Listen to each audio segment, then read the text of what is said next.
अमित एक बहुत ही होनहार लड़का था जो हमेशा ही ईमानदारी के साथ अपना पढ़ाई पर ध्यान देता और हमेशा अपने पिताजी के काम में मदद भी किया करता था। ऐसे तो वह सिर्फ 12वीं कक्षा का छात्र था, लेकिन फिर भी उसमें गजब का आत्मविश्वास था कि वह अकेले ही अपने पिता का काम संभाल लेता था और साथ में पढ़ाई पर भी ध्यान देता था।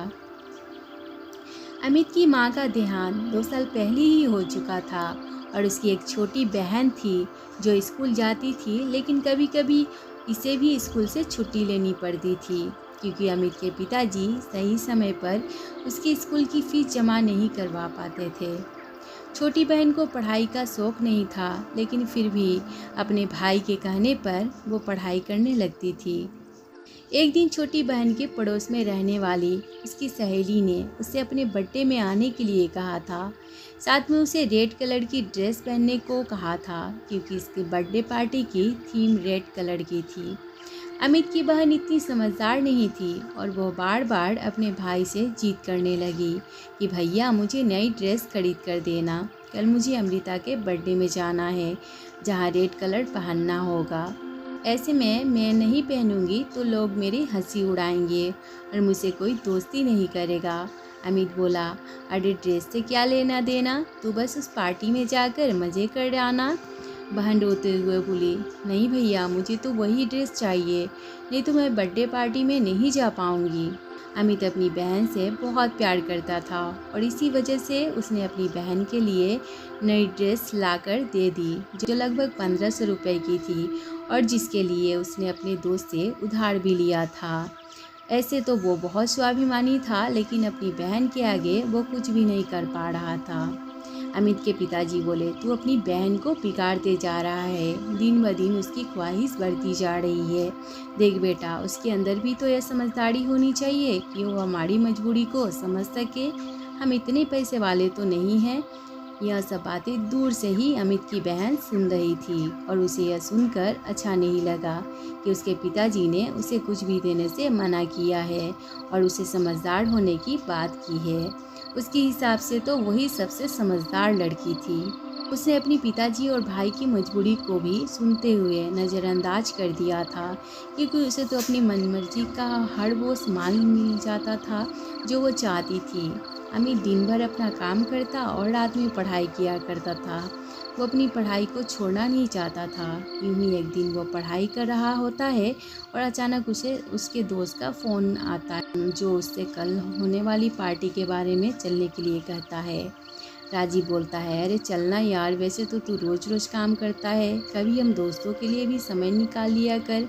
अमित बोला, हाँ हाँ क्यों नहीं, मैं भी तुम लोगों के साथ चलना चाहता हूँ, लेकिन क्या करूँ, मजबूरी है। मेरे पास तो पहनने के लिए अच्छे कपड़े भी नहीं है और ना ही मैं अपने पिताजी को ऐसी कोई ख्वाहिश करना चाहता हूँ ताकि मेरे पिताजी परेशान हो जाए। राजीव के बहुत कहने पर भी अमित तैयार नहीं होता और वो हमेशा पढ़ाई पर ही ध्यान लगाना चाहता है।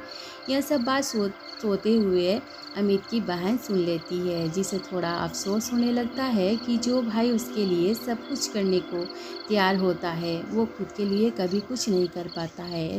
ऐसे में अचानक ही अमित के पिताजी को किसी दूसरी शहर जाना पड़ा जहाँ पर कुछ जरूरी काम आ पड़ा था। अमित की बहन बोली, भाई मेरी सहेली बता रही थी कि शहर के मॉल में एक बहुत अच्छी प्रदर्शनी लगी है जहाँ पर बहुत तरह के डिजाइनर कपड़े मिल रहे हैं, वो भी सस्ते दामों में। मुझे भी वहाँ से कोई अच्छी सी ड्रेस लाकर दे दो ना, जिसे मैं अपने बर्थडे में पहन सकूँ और मेरी सहेली को नीचा दिखा सकूं। अमित बोला, तुम यह गलत सोच रही हो, हमें कभी किसी को नीचा नहीं दिखाना चाहिए बल्कि अपने कर्मों पर भरोसा रखना चाहिए। बहन बोली, भैया आप ही मुझे दिला सकते हैं, नहीं तो पिताजी तो हमें लेने ही ना दे, दिन भर अपनी मजबूरी बताते रहते हैं और कभी मेरा ध्यान भी नहीं रखते हैं। अमित उस समय चुप हो जाता है क्योंकि उसे अपने पिताजी की मजबूरी अच्छे से मालूम है, लेकिन छोटी बहन इन सब बातों से अनजान थी। तभी अमित को ख्याल आता है कि उस प्रदर्शनी में जाने के लिए महंगे पास की ज़रूरत पड़ती है जो उसके पास नहीं है। ऐसे में वो दौड़कर आप अपने गुल्लक को टटोलने लगता है और एक एक करके पैसे जोड़ने लगता है ताकि वो अपनी बहन के लिए उस प्रदर्शनी के पास उपलब्ध कर सके। यह सब देखकर अमित की बहन का कलेजा फट जाता है और उसे ज़ोर ज़ोर से रोना आ जाता है। उसे रोता हुआ देखकर अमित दौड़कर बहन के पास जाता है। क्या हुआ बहन, तुम इस तरह से क्यों रो रही हो? बहन रोते हुए, आज तक आपने हमेशा मेरी खुशियों का ख्याल रखा, हर वो चीज़ मुझे दिलाई जो मैं मांगती रही, लेकिन कभी भी मैंने आपसे यह नहीं पूछा कि आखिर आप इन पैसों का इंतज़ाम कहाँ से करते हैं। लेकिन आपको एक रुपया जोड़ते देखकर मुझे बहुत दुख हुआ। आप मेरी खुशी के लिए इतना कुछ कर सकते हैं, लेकिन मैं हमेशा स्वार्थी बनी रही। अमित बोला, अरे इतना सोचने की ज़रूरत नहीं है, आखिर मैं तेरा बड़ा भाई हूँ, मैं नहीं करूँगा तो कौन करेगा। बस उसी वक्त अमित की बहन दौड़कर अपने बैग से एक चीज़ निकाल कर लाती है और अमित की आंखों में हाथ रखकर कहती है, मैं आपके लिए कुछ लाई हूँ।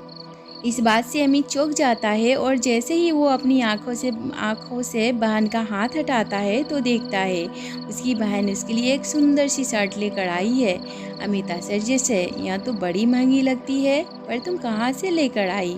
बहन बोली, आपने जो मुझे थोड़े थोड़े करके मेरे खर्चे के लिए पैसे दिए थे ना, मैंने उसे ही जोड़ कर रखा था कि मैं उससे अपने लिए कोई अच्छी सी ड्रेस खरीद लूँगी। लेकिन जब मैंने आपके दोस्त की बात सुनी और आपने उसे पार्टी में जाने के लिए मना कर दिया, बस मैंने उसी समय ठान लिया था कि मैं आपको एक खूबसूरत सी शर्ट लेकर दूँगी। उम्मीद करती हूँ आपको यह शर्ट पसंद आई होगी। अमित खुश होते हुए, अरे यह तो बहुत ही अच्छी ड्रेस है, मैं तो सोच भी नहीं सकता कि मेरे लिए कोई इतना भी कर सकता है। बहन भावुक होते हुए, यह तो मेरी तरफ से एक छोटा सा तोहफा है, लेकिन आज तक आपने जो मुझे प्यार और सम्मान दिया है उसकी तो कोई तुलना भी नहीं कर सकता। अब मैं हमेशा आपका और पिताजी का हाथ बटाऊंगी और कभी भी फिजूल खर्च नहीं करूंगी। वो बात सही है, जितनी चादर होती है हमें पैर भी उतना ही फैलाना चाहिए। बहन की समझदारी वाली बातों को सुनकर अमित की आंखों में आंसू आ जाता है और तभी पिताजी वहां खड़े होकर उन दोनों को देखने लग जाते हैं। अब पिताजी की आंखों में भी अमित के साथ साथ बहन के लिए भी गर्व के भाव आ जाता है और वे दोनों बच्चों को गले से लगा लेते हैं।